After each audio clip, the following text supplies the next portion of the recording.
you could barely hold the guns. They were getting so hot, and they just kept running. And we had this great experience. We learned so much, right? And then afterwards, Clay and I were talking, and he's like, "Hey, I just want you to know, I thought they were going to eat you alive, and I didn't want to let you go. I didn't think it was a good fit for us, but Tony encouraged me to do it. And as it turns out, he was right, and that was really high praise coming from him. You know what I mean? Yeah. And he thought we were going to get eaten alive, you know, because it's Kalash Bash. You know? Yeah. But it was the exact opposite.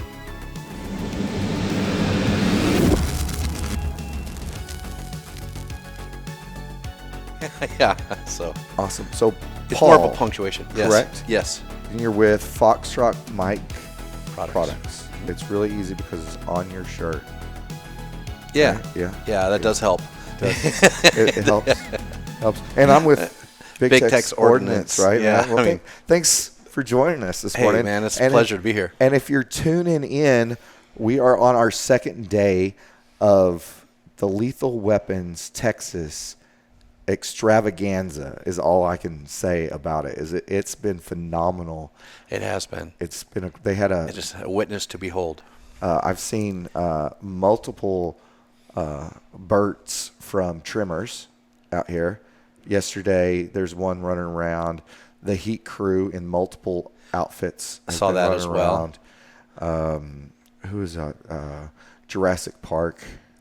We had. I did not see that. You didn't see Kyle from Sons of Liberty was dressed up as the old dude, the billionaire from Jurassic Park, and his girlfriend was out here as a inflatable T-Rex. So they were walking through. It was amazing. It reminded me of a Clash Bash. It's kind of the same energy.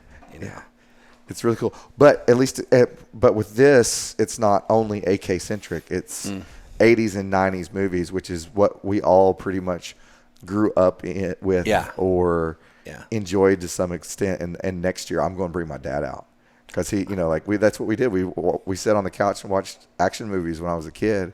He'd get a kick out of all of this stuff. Yeah, you know? It's been great to see it all. There's a whole bunch of the correct guns for that era, and people rolling through your booth with them. It's fun to see all that. It's really and they're cool. using them in like the drag race. Yeah. It's kind of fun. The Magpul crew was out here on Friday shooting, and they were dressed as General Schwarzkopf's bodyguards, Delta Force dudes, and they had a General Schwarzkopf in chocolate chips fatigues, right? And then they were shooting stages like that. It's awesome. Oh, really? I missed all that. Yeah, they were here on Friday shooting it earlier, and then they took off. But so, Paul. Yes. Tell us a little bit about yourself. Sure. And Foxtrot Mike Products. I used to, I'll try and give you the short answer. I used to have a motorcycle shop, and the last thing that I needed to learn was machining. And I did a traditional manual machining apprenticeship, and then I started studying CNC, and I really took to it, really enjoyed it, which is kind of advanced machining techniques. And that got me into R&D, working for an R&D company doing rapid prototyping. And we were making medical device stuff back then. And it got me an opportunity to do some things that were recognized as cool. And they allowed me to go to school to be an engineer, which I did. But I was kind of always a gun nut. And I was a knucklehead, and I wanted to put a CNC in my garage. And I bought it. And For I had reasons. Just for reasons. For reasons. Yes, exactly. And then I got it to my house, and I realized I couldn't fit it under the overhang in the garage door, so I had to take the spindle off. This is in my infinite wisdom. Got it inside, just literally the rigger was there, and I was just there with a bunch of wrenches. I took the spindle off without any instructions, got the thing inside the garage. And then I realized I had to put power to it, and it cost as much as the machine to add the power because I didn't think that through at that time. This was a long time ago.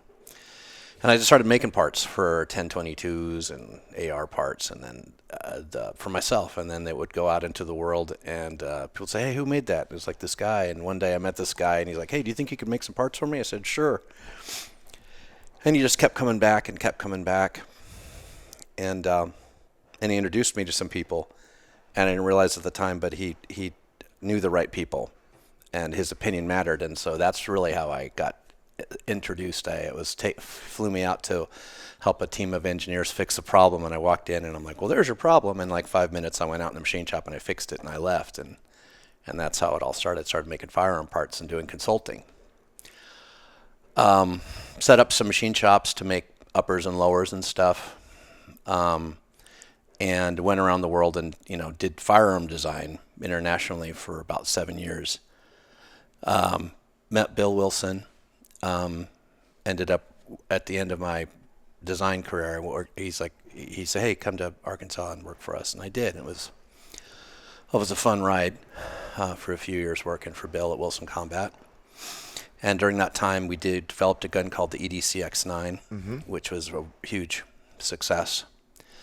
And I just looked around and realized that I probably was never going to be able to afford a product like that. And I didn't want to, I wanted to make products for blue-collar people. It's just something I wanted to do. And the real backstory is my old friend and partner, he's like, hey, why don't you do it for yourself? I'm like, well, I don't have the money to do it for myself. And then one day he's like, okay, no problem, let's just do it. And he gave me the money to do it. And we started the company, started shipping product about 7 years ago with 9mm. We just kind of had a slow organic growth. We didn't really market or advertise, and our philosophy was we were going to do three things, which was, care more than your competitors about the product, which wasn't really that hard, if I'm being honest. Yeah.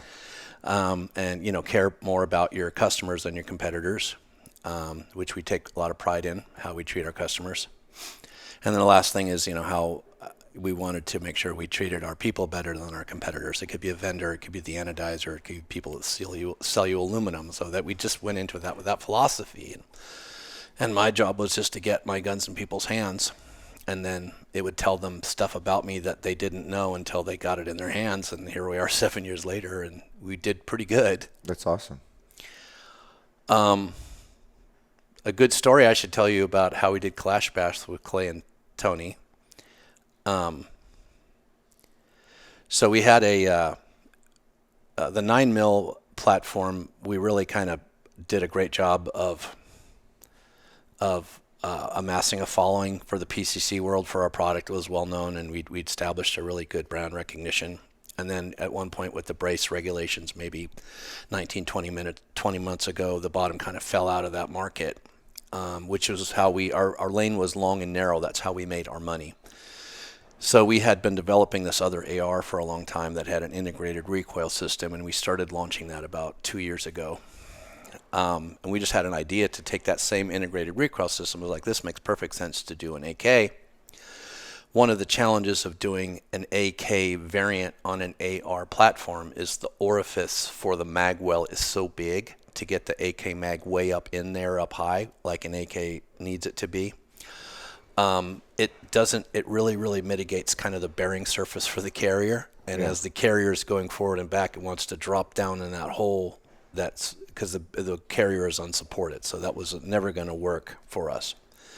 But with our other system, the system we're doing now, all that's integrated into the upper, and the carrier kind of rides along a rail. I'm like, this should probably work pretty good. And it ended up working great.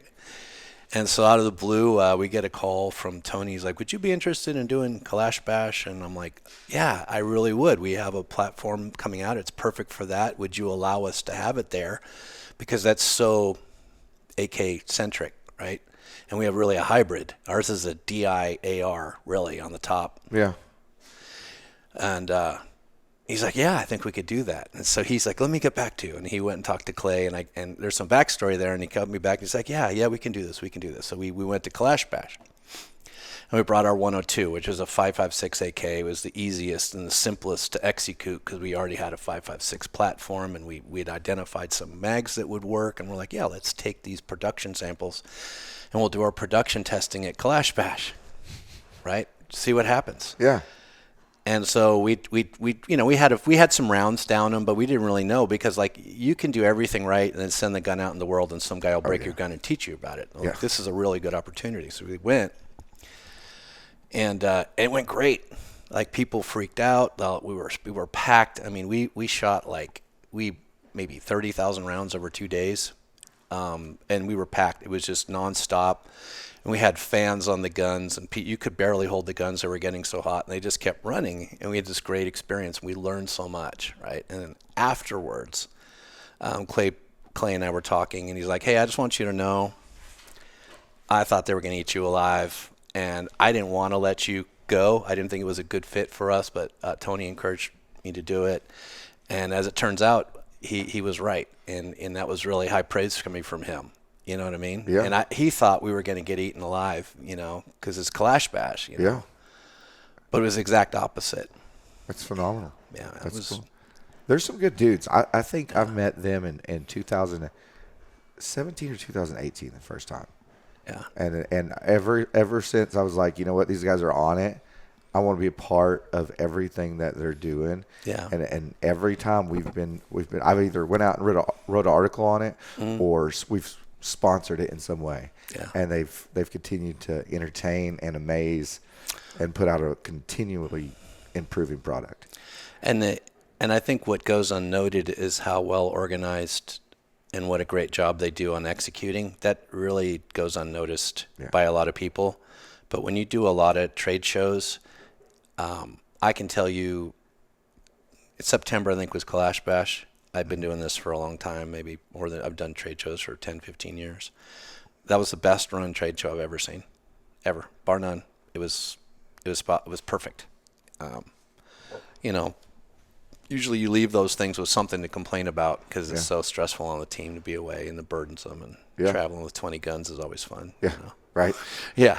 Yeah. It's always something. Yeah. And this, like Friday, I saw him out here when we came to drop off our stuff. I was like, "Hey man, you need anything?" "No man, we're good." And then I was fixing to leave. I'm like, "Hey man, you need anything?" He's like, "Hey, I might need you to go by the house. We might have forgot one thing." I'm like, "All right." And then he's like, "Nope, we've got it." I was like, "All right, cool, dude. You're good." Yeah. All right. See you in the morning. And every time I've seen them, chill. Yeah. Nothing going on. Can you imagine how many moving pieces they have to do this thing? I'm good. Yeah, I wouldn't want to do this. No, I'm good. I could barely book my travel. I'm good. Yeah, I barely made it here. We had issues getting here. Every day we've had some little thing pop up that was not monumental, but be like, "Hey, where are these blankets? We're supposed to have these blankets. There's none in the truck." Oh, well. Where'd you come from? Conroe. We're just right up the road. That's not bad. Yeah, yeah. So interesting is that like how these worlds. Were you at Wilson Combat in 2008 or 2009? Were you there? No, Not that yet? was before me. Yeah, I think Not so. yet? Yeah. I actually have to think about that for a minute. No, I was in it's probably been 7 years. Okay, 8 years. Since you've been there. Yeah.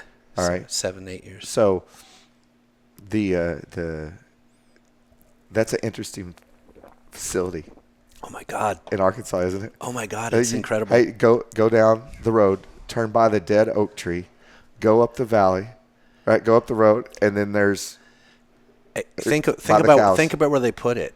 It's in the side of a mountain. There is no cell service. You can't get. There is no try getting a cell signal there. Like there was some thought went into that. You know what I mean? And it just keeps growing and growing and growing. I mean, he's an inspiration, man. When you think about all the most successful companies in North America, and the way I think it is probably only one that's owned by a guy, right?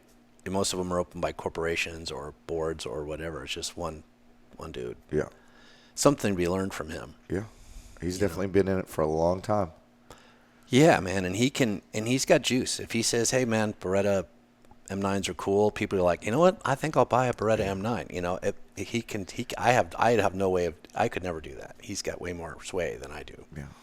And so you took all that experience that you became an engineer and started engineering your own products at a price point for Blue collar people. Blue collar people. So not what does the EDC9 go for now? 15, is it 15, 16? I don't know. I don't even know. All my stuff is always going to be sub $1,000. I'll never go $1,000 more than $1,000. And you're making a DI AK. We do, yeah. DI 5.56. Mm-hmm. What else? We do a 5.56 variant. You know, all of our guns can shoot from the folded position, which is we were out before the Jackal and all the CMMG products. We've been out on the market for 2 years doing a very similar product. Okay. What's really worked for us is it's well received. Like we're trying to support blue collar people by selling them an upper as the lowest cost point of entry, because that upper comes included with a pick rail adapter that we make and provide them, so they can take their standard lower, pull off their buffer tube, put our pick rail adapter on, use our upper, and have something that can shoot from the folded position. Is more compact, no matter what barrel length. And then they have all these options for the back of the gun, the bufferless thing. Yeah. So we did that about 2 years ago, mainly selling uppers. But that's what was an easier cost of entry as kind of this whole inflation market evolved over the last couple of years. You know what I mean? It's changed the buying habits. Oh, yeah. So we've been doing that upper, that gun with the integrated recoil system for a couple of years, and we've done well with it. It's been well received, and then the AK is just kind of the next thing. And we're going to do a 7.62 by 3.9, which everyone keeps asking about for obvious reasons. Yeah, right. But a 5.56 AR is not a great option to put that caliber in. I just think you need something a little more stout for that round. I think when people put a 7.62 by 3.9 in a 5.56 bolt head, I think they should consider making that, rethinking that. Yeah. You know what I mean? Because you're kind of eating up a lot of what makes that bolt strong by opening up the bolt diameter. So we went back, we stumbled on something we patented. Fortunately, we looked at the relationship between the barrel extension and the bolt, and what we realized was, I wish I had my computer right now, was there was some ways to make the bolt stronger without sacrificing any strength in the barrel extension. So we made the bolt head a little larger, and we kind of changed the way that it interacts, and we were able to make like this really stout. I'd say it like a small, the DP did a small frame, Air 10, kind of that mentality, but in the barrel extension and in the bolt head to fit in AR-15, So it's been a fun ride, and we're trying to bring that to market in the next 90 days, just the production testing, get that completed. That's going to be a big thing for us. So you do 9mm 5.56 and move it into 7.62. Yep. Do you do 300 blackout, anything like that? We have everything to do 300 blackout, except the chamber reamers. We're waiting for those. In the next couple of weeks, we'll be finishing up some product. So there's a huge opportunity there. Here's my thing about 300 blackout is I think, and I could be wrong, that those guys that want 300 blackout are extremely vocal. And then I think what happens is you make like a few hundred to serve them, and maybe you sell 20 or 50. That's the risk of 300 blackout. Yeah.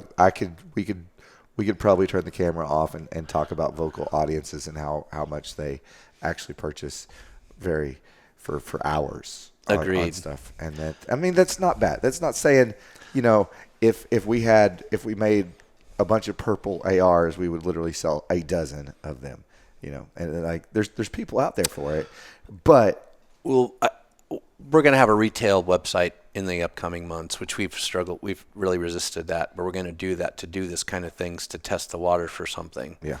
Because the last thing I want to do, I don't want to do a run of 300 blackout. I'm going to have to require that the distributor, if they wanted to order that, would order a certain amount to justify me running it. Right. And then if they don't move for them, it would be a bad thing to put upon them. Okay. You know what I mean? Yeah. Oh yeah. So I would rather do it. I'd rather let me put my toe in the water and do it on my website to see if people want it. No, for sure. So currently, are you through distribution only? So we originally started with like a whole direct-to-consumer people like Aim Surplus and Brownells and Primary Arms were our really key partners, and Optics Planet and Glock Store and all those direct-to-consumer. And we were selling to Classic Firearms, and they had a relationship with a distributor called Ten Ring, and they brought us into distribution a few months ago, maybe 6 months ago, selling to all the big companies. Or a lot of bigger companies are picking up our brand now, which has been helpful. But being in distribution is different. I think, what we struggle with is what we deal with every day on a customer service basis. Our number one complaint is that we're out of stock everywhere. And so when things aren't going well in the market, I think what happens is they're heavy on a SKU like 16-inch rifles. They're like, well, we can't order any more until we get the dollars down in this SKU. Oh, yeah, I can see that. So that's just the nature of it. So our problem is we're sold out everywhere. And the number one complaint we have on our customer service is they can't find the product, right? And so we have to start a retail website. There's no way around it. So, and I think that, and the thing is once you're out of stock for a number of weeks, if there's demand for your product, you never get those weeks back.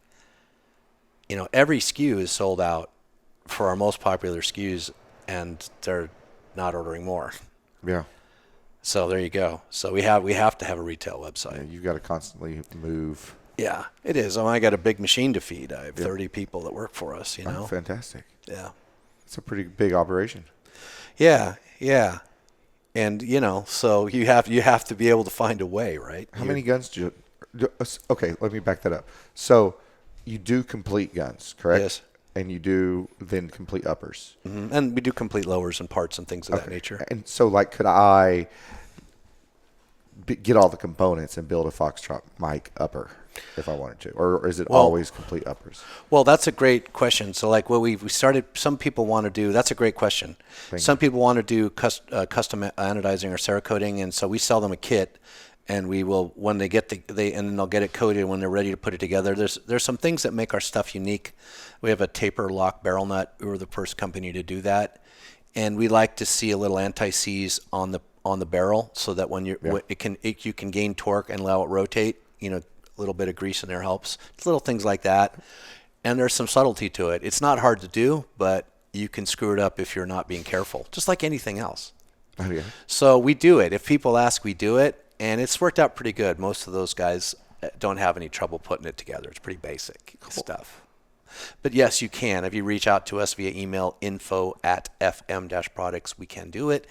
But it's funny. People are asking for that more and more now. Yeah. They're all doing custom stuff. Yeah, and one thing that we've seen, not to give any industry secrets away, but pandemic, everybody was just wanting whatever you're going to get. Pandemic, you had such a large audience and such a large customer base that they were just, I'll buy that. And then the guys who didn't need one because they already had one, they thought they should buy it anyway, because they couldn't get online and get it anytime they wanted. So they're going to have 3 of that rifle instead of 2 of that rifle or 1 of that rifle. And then now with how the economies went and the struggles that we're seeing every day on that side, now instead of somebody just buying that complete gun, now they're back to building using components, even though it's not cheaper like it was in 2010, 2013, that time frame when I first got into the gun building community and the training community was well, I could buy that AR for X amount, or I can build that AR for $300 less, and then I can afford that optic that I want, right? Mm-hmm. But now it's not really cheaper to component build something unless you look at it as it's a cheaper at the time of purchase. Agreed. So I can buy the lower on this paycheck. I can buy the upper. That's what I was going to allude to. Exactly what you're saying is that it's the money that you have to work much harder for your the marketing side of it now, because money is much harder to come by for your users. Yeah. Right. So and you're 100% right. I want to sell the parts, and I want to sell a strip lower and an upper, just so a guy and a complete lower, it has options every couple of pay. If he wants to put the money aside, he could buy my stuff piecemeal, like you're saying. Yeah. Maybe then an optic, maybe then some magazines, maybe then some ammo. That's how I did it. Yeah. That's how I did it. That's how I did it. That's how I'm still doing it. I got a whole box of stuff at work that I'm like, I'll take that. I know. Well, it's not like that. You and I were talking, I think, before we started about, customers and stuff. And I'm like, it's very easy to remember those days where I would go out to the range on a Saturday. It was my one day. I worked a lot. And that's what I did to enjoy. That's what I did for enjoyment. And I bought something, and that money was hard to come by, and it didn't work, man. I was hot. Mm-hmm. I was hot. Mm-hmm. And one of the things we do is we answer customer service 7 days a week. Okay. That's awesome. And, it helps to have someone respond on a Sunday at 8 o'clock. Yeah, it definitely does. We take pride in that. Yeah. No, that's good. One of the things that we do is we don't work Saturdays and Sundays, and we typically don't work nights. But our ticket resolve time from the time that first contact is to the time that it's fixed and resolved and done is 12 hours. Great. And we don't work nights and weekends. So think about that. In the whole grand scheme of things. Man, I got something to learn from you. That's good. We'll talk about it. We can Yeah. talk. We'll bore everybody to death. Yeah, I how know. that works. But customer service is that's one of our key tenets at Big Techs, and I mean it's. Well, think about this. When we launched the product 2 years ago, any person for the first 6 months, any person who had a customer service issue, I personally resolved it. Out of 30 people, I wouldn't let anybody do the customer service ever, because if you do that, you live in a bubble. And your people are out there in the world solving your problems behind your back, doing what they think everything is right, and you don't really understand what's actually happening with your product. Yeah. I want to know the first, and it was so, and those people were so amazed. Like for those first 6 months, that was that for like as a brand, I didn't intend it, but it was really well received. Like they loved it. Like the owner of the company's reaching out to me on this. Oh yeah. It wasn't overly burdensome. I still remember. That's so cool that you do that, because like I still remember. I mean, this is 10 or 12 years ago. What is it? Yeah, 12 years ago. Getting an email from Roger Wang from FCD, from Forward Control Designs. It wasn't Forward Control Designs. He was with Battle Arms, I think, at that point in time, because I had a question about their new safety, and he was the one that designed it. And he emailed me, and I didn't know anybody at that time.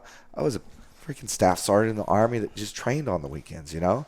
And 10 years from now, that dude's going to remember that you emailed him. And yeah. Well, you know what the hardest thing is? You know, you do this for a long time. You see, you get all those, you know, you grow and you succeed and you do all this volume, and you still try to the hardest thing for me 7 years in is maintaining the threads of those relationships that I've created all those years, because I'm spread so thin. Yeah. You know, I always show when people are like, "Hey, where are you?" and I just show them how many texts I have unanswered. I couldn't do that. You got 448 unanswered texts. I have about. That's crazy. I have about 18. I get about 2,000 emails a day when I wake up in the morning. 2,000, and I still try to maintain those connections. So like I have like 20,000 emails when I start the day, and I try and get it down to like 16,000, and I'm just clicking all the ones I don't want to read, and I go back, and that takes me, like, that's how I start my day. It's like 3 or 4 hours of my day is just staying connected to those people, trying to, yeah, and doing a terrible job at it. Seriously, you know what I mean? It's like that's real talk right there. That's hard. Yeah, that's a hard thing to do. I got a couple ideas for you. We'll talk about offline. I need help, man. It's like trying to teach your grandpa how to use the remote. You know, you know. I'm going to tell on myself here too. So I've been out here at the ranch for probably a dozen events. And yesterday I mag dumped a suppressed MP5 over there at Sun's. Mm-hmm. That's the most rounds I've ever shot out here. Really? Yeah. Yeah. You should come by. Are you here? I'm going to. I'll come by today. But that's just saying, because I'm always out here, and I'm not, you know, I'm out here, I'm taking pictures, writing an article. I'm out here running a tent. I'm out here running this. I'm out here. I'm not out here, you know, I've been out here for half a dozen classes, and you know what I'm doing? What's that? Taking pictures of the classes, taking video of the classes. But this, not doing that. This place is amazing. Yeah. Yeah. You know? Oh, yeah. I mean, for a venue, right? Where are you going to go? Well, this is amazing. This is a perfect spot. Easy to get to, you know, lodging in the area. It's perfect. Yeah, lodging on site. I mean, the campground was out of control last night, apparently, to the videos. But no, man, I was in the bathtub at 8:30 last night. I was stuck on the interstate. Really? Yeah, I drove. We're about an hour and a half from here. So you went 2 hours. back. So I went back. I got 2 little kids. You know, they want to see Dad. Yeah. Dad come home, and so my hour and a half trip turned into almost 2.5 hours, because there was a slowdown on 10, and I couldn't get out. It was concrete on both sides. But I mean, it's fantastic. You know, you're what, an hour from the airport here. Yeah. You know, good. It's great. Good venue. And Yeah. where are you based out of? I don't think we're in Boise, Idaho. Boise, Idaho. Mm-hmm. Okay, awesome. Yeah. That's some pretty country out there. Yeah, man. It's, if you don't look around, there's so much to see there. It's high desert, but there's places like Sawtooth Mountains and Ketchum, and there's a lot to see and do there if you like camping and fishing and stuff like that. It's a good place for that. And you've been obviously you were in Missouri for a little bit. I was in Berryville, Arkansas. Arkansas. Yeah, for a few years, and I've been all over. I was in Georgia. I've been all over Arizona, Southern California, Las Vegas, many places. Used to set up shops for a long time, That's cool. making uppers and lowers. That's just my forte. I'm just good at machining aluminum. Yeah. It's an art. So in the last, you started Foxtrot Mike 7 years. Mm-hmm. So what was the pandemic like for you? Well, it was crazy. We were growing, we were doubling every year, and then we tripled that year because I think it was all the fake money, we had no meaning, And but listen, I will take a little pleasure that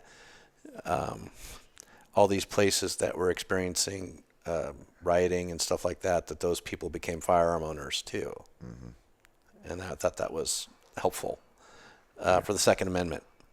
And so I think that's a great way to do it. You know what I mean? Yeah. So we sold a lot of guns to states that they don't buy a lot of guns, and I think it was good for them, to see why you need one. And the pandemic kind of did that, So, I mean, I think what happens is I think everyone around you that's relying on you, everyone's, I'm the, number one consumer anodizing or QPQ or aluminum in the Pacific Northwest. So like everyone's counting on you to keep winning, know. So it was in one aspect it was great, and then the other aspect is when all that, when they do the brace ban, 20 months ago, and then all that, just the wind comes completely out of your sails, and you got to pivot, So the pandemic was great, but I think people thought that was going to go on forever, and it just never does. Yeah. Would you agree with that? I mean, it just had to end at some point. I was surprised that, I don't know how it was in Idaho, but I know once we went off of once it wasn't really mandatory anymore to, not wear a mask anymore, or everybody just kind of quit doing it in Texas. And I had still buddies that were like, oh, we can't go out. They were in California, we can't go out and do this. And I'm like standing there at HEB, grocery shopping, no problem. We changed our routines, and we've still changed some of those, but it never stopped for us because we were shipping. We're a small company, very small company. Hey, we've got that, we're what was it? Required company, or what was it? Oh yeah. I remember we were too. Yeah. So we didn't stop. No, we were 24 hours a day, 7 days a week. Only thing we did was hey, if you're sniffling or if you don't feel good, you're not coming to work. Oh, that's what we did too. You just stay home. That's how we would. I didn't want people working sick, and that's just a thing, anyways. Just don't do that. The problem is that's a whole other side of the pandemic, because at any time we would have 30%. Because the Boise had very strict standards as an employer what you had to do, and it was between 10 and 14 days that they would get PTO off. Well, we were paying that all, right? Yeah. We paid all that. But we had about 30% of the people on average out, and people that would take PTO multiple times. One person 6 times in a year. 6 times in a year. PTO, because he was exposed to someone that was sick. That's all he had to do is say, hey, somebody I know was sick, and everybody knew somebody was sick. And they were just PTO. So we'd have our staff would be down 30-40% at a time, and at the peak, right? So the rest of the people are just working ungodly overtime to try and sustain the volume we're trying to do because the demand's so high, and that was tough. Did you have a lot of people out? No. We were pretty small and growing at that point. I came on. In fact, my third year anniversary coming on with the company was pandemic week. I started because they're like, hey, we can't answer these emails, and we need somebody to do this. And so I kind of came on then, and as we started growing, we're like, okay, we'll add 1, we'll add 2. All right, let's add a remote because we don't need that person in, and then let's add another one, and then we kind of leveled out and figured out what we were doing. And our biggest thing was, we had some employees that had other family members that were very sensitive to health issues. So if somebody was it like, you don't come in, or hey, you don't come in because so and so was sick yesterday, and you don't come in until everybody else here knows. But it wasn't a government thing. It was still, we were like 10 people, you know. Well, and I totally understand that. We had some people that had different, one guy was living with his aunt, and she died from it. He's like, because he was upset that he'd caught it from someone at work, and then he brought it home, and then his aunt had died. So that's real stuff. That happens, man. Yeah. That happened, and it's a lot to unpack, and he's justified in having some hurt feelings. And it's for him, his aunt died. Yeah. And he feels responsible. So I can't deny him that, Yeah.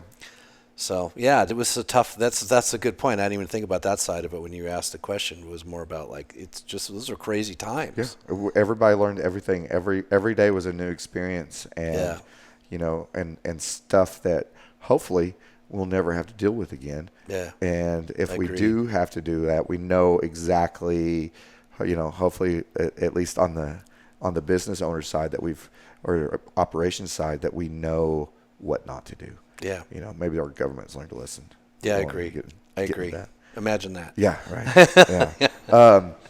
And then so has your supply lines, has your supply recovered from that? Are you still dealing with third and second hand? We stuff were we had a different real philosophy of it, and our thinking was, we were concerned that we wouldn't be able to get material, so we were trying to keep a 3-month of inventory at a time. And so that's aluminum, it's steel, it's all those things you need to make a firearm out of, and we would have a 3-month supply. But a 3-month supply when you're doing, $2 million a month is different than when you're doing, a fourth of that. Yeah. Right. So at the end, when the PCC market tanked about 20 months ago, we had made commitments to our partners, and we kept drawing in that material, and so we were really, really heavy on material. And as it turned out, by the time we consumed that material and ordered material again, the cost of aluminum had come back down again. So it just by happenstance, when we placed the original order that time before, and then purchase order was consumed and ran out, but all that time it took to consume all that material, by the time we ordered more, it was at exactly the same point it was, a couple of years ago when I placed the original order. That's awesome. So it went up, and I got lucky. So that's just like Glock does that stuff. Like Glock buys material based on the cost of the material, and when the material hits a certain point, they buy that in volume and they sit on it. Yeah, because they can do that. I mean, there's something to be learned from them. They really know what they're doing. They can really run a business. Yeah, for sure. And we've seen stuff where cost has skyrocketed for manufacturers, and they haven't moved their prices up. So they just ate it. And now that price is going back down, then that's better off for them. And a lot of consumers don't understand that there's a lot of dudes that have ate a lot of extra cost that haven't pushed it down to the consumer. Well, that's a great point. You're right. Everything, you're 100% right. It's even just things like insurance, or like for us, it was just our triple net on our lease. We ran a big industrial space, and our triple net went up by 50% within 1 year, which is a huge increase. It's like, that's what they tack on for expenses. It doubled. You're right. You're 100% right. Everything keeps getting more expensive. Mm-hmm. Even your insurance, like any insurance you're getting, it's more expensive. It's like, about insurance. Yeah. You and I have to have that. That stuff ain't cheap. Yeah. No, it definitely is not. Definitely. But you're right. You're right about that. Yeah. There's a lot of things that the consumers don't see. The pollen here is totally kicking my butt, even though I thought it was me today too. No, I had the same pollen. thing. It's the pollen. It's pretty thick today. The trees are trying to kill us again. But just, the conversations we have on a daily basis, and I know I brought this up in the podcast half a dozen times, is like, some people are like, well, we hate drop culture, right? Mm-hmm. We hate the fact that, if this water bottle, was the thing that everybody wants, that they hate the fact that we'll put it on our website and then it's out of stock, in 3 minutes. Okay, well, I'm sorry, but I ordered the components of this water bottle 12 and a half months ago, before the latest dude on the internet posted about it. right? So I can't order something that took me 9 months to get because it took 6 months to fully make. Because Right. a lot of people, do y'all do your own ano? No, we have a great partner, Anodizers Inc., and he is a really, really great company, and they're neighbors of us. They're like literally across the train tracks, and they do. He's got a process to do colored or camo type 3, like mil spec ano. Cool. So he's the only guy in North America that does it. So we do like that. I have some copper guns out there we've been running that are copper. I just like the color. Yeah. And they're type 3. So we don't have anybody locally that we use doing Cerakote or hydro dipping. I'd love to find someone in Idaho, but we'd love to find somebody to do that locally. What about you? We don't do it in house. Is what I'm saying. We don't we're not manufacturers. So do you have anybody that does it for you? Anyways, but like, I'm always working with like Unity and Badger and everything, and they're like, well, this is at Ano, this is here, that's there, this is there. We'll get this. This is slotted. This has tank time slotted, and so I'm trying to work all that. And then my customer's like, I really want this. Well, that one part that you want, I know you want it, but it's on order, and it's waiting for tank time, and it's waiting for tool time, and then after all that, it's got to be QC'd and boxed and sent to me. And I ordered 60 of them. I'm going to get 20, and there's 400 people on the wait list, and there's nothing I can do about that. Because the back process of all those steps that get to the water bottle that you can't see on the podcast because you're listening. Well, we do have trouble shipping because we're missing a widget, which is like the one thing you need. Exactly what you're saying. We deal with that all the time, and you're right. I mean, we have a partner, a really good partner that does our Melanator QPQ. Really great partner. We've known him for a long time, and they're struggling. And he's short staffed right now, and he's sitting on a lot of our inventory. But you don't find out who a good partner is unless you're going through bad times. Everyone's a good partner in the good times, so I have to model what I want from him as a partner. So when he's going through tough times, I have to suck it up, and vice versa.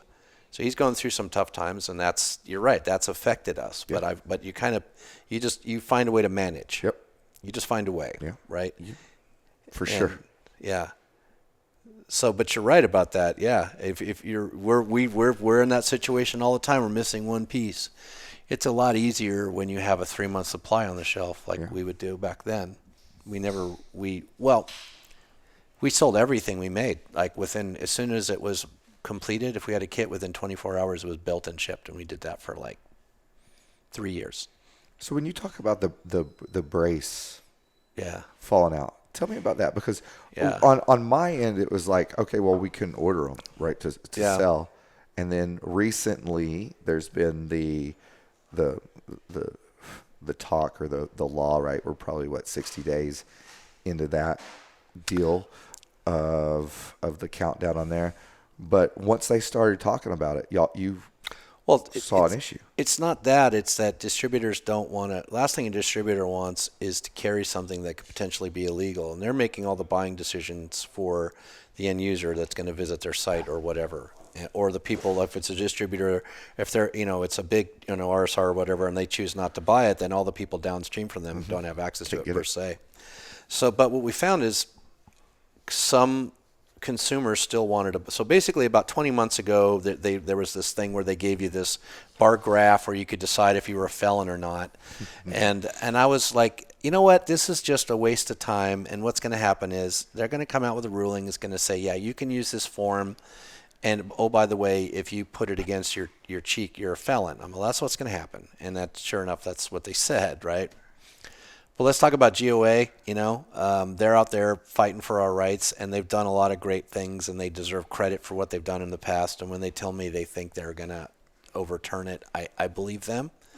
And I can tell you in the past, I'm very skeptical about these things because you've seen it reversed and unreversed and reversed. And so I'm cautiously optimistic that will go away. But boy, did it really damage like I said, I got 30 blue collar people that work for me, and they're all trying to provide for their families, right? Yeah. And so it hurt us personally because our lane was long and narrow, right? We just had to pivot.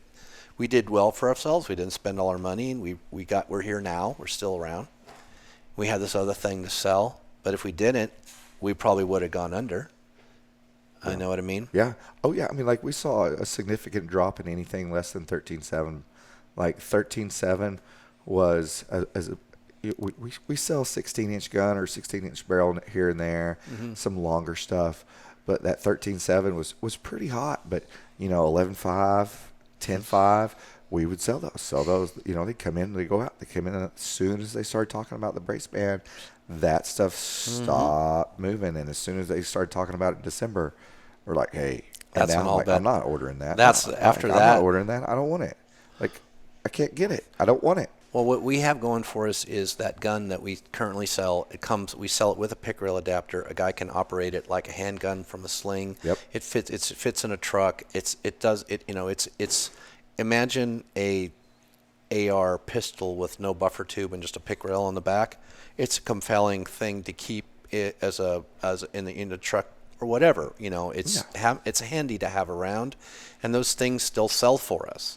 But the market is the market's kind of in a phase where they're trying to figure out what's going to happen next. What's going to happen next? Yep. Because it could just be one court case from going back to the old normal before the normal before that. Yeah.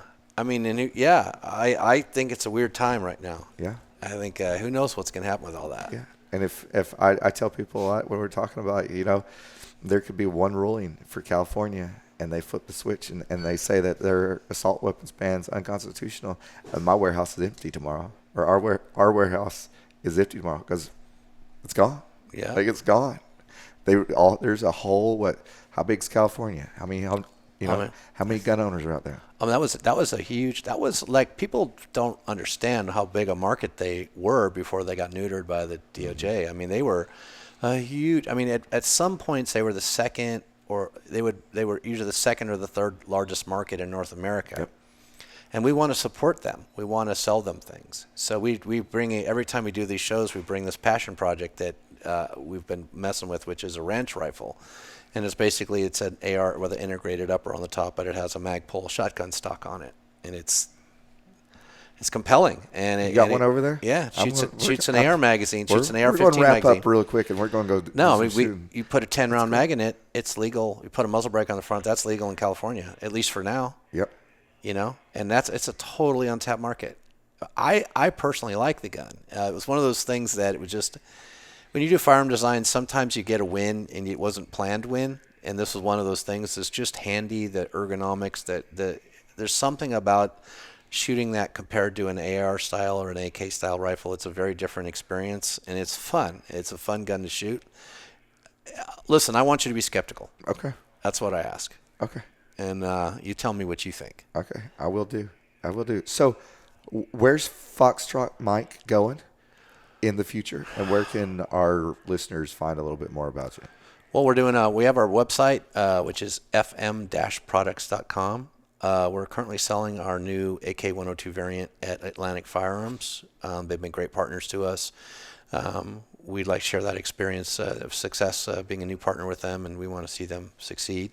So check out Atlantic Firearms, but we're kind of everywhere. We're in, Classic and Brownells and Optics Planet and Rainier and Brownells and Primary Arms and all those typical places, the majority of them. We are in those places. Okay. And we will have a retail website in probably 90 days to serve the market when our stuff is constantly sold out. And we want them to have access to our stuff, right? Yeah, for sure. And then we're doing a 7.62x3.9 variant of the AK. That we may do, we may do an AR variant, but we'll just probably do an AK variant. We're very excited about that. That'll be coming in. That's the next big thing we're working on in the next quarter. I'm super excited about that. And Instagram, Facebook? Instagram, we have the longest name in the industry. It's Foxtrot Mike Products. We have an Instagram page. We have a YouTube page. Facebook we don't use as much as we should. Yeah. Yeah. Do you use much Facebook? No. Neither do I. No, it's a pain. It is. Instagram's getting there. It is. What do you do? Well, we do Instagram, YouTube, all that good stuff. The podcast is on YouTube, but we primarily communicate with our customer base off of email because it doesn't get silenced. Agreed. And like right now, if you typed in big tech, you'd have to type in the full, the full account on Instagram, right? Imagine that. Yeah, right. Imagine that. Dude, Paul, thank you very much. Hey, man. Thanks It was a thanks pleasure for coming hanging on. out with you today. If you've listened to this podcast, go check them out, Foxtrot Mic Products. Yep. On all of the things. And if you first discovered the Big Techs podcast because you're a Foxtrot mic fan, thank you for listening. Give us a rating, give us a review, and check us out at bigtechsordnance.com or btogear.com as well. Thank you. Thank you.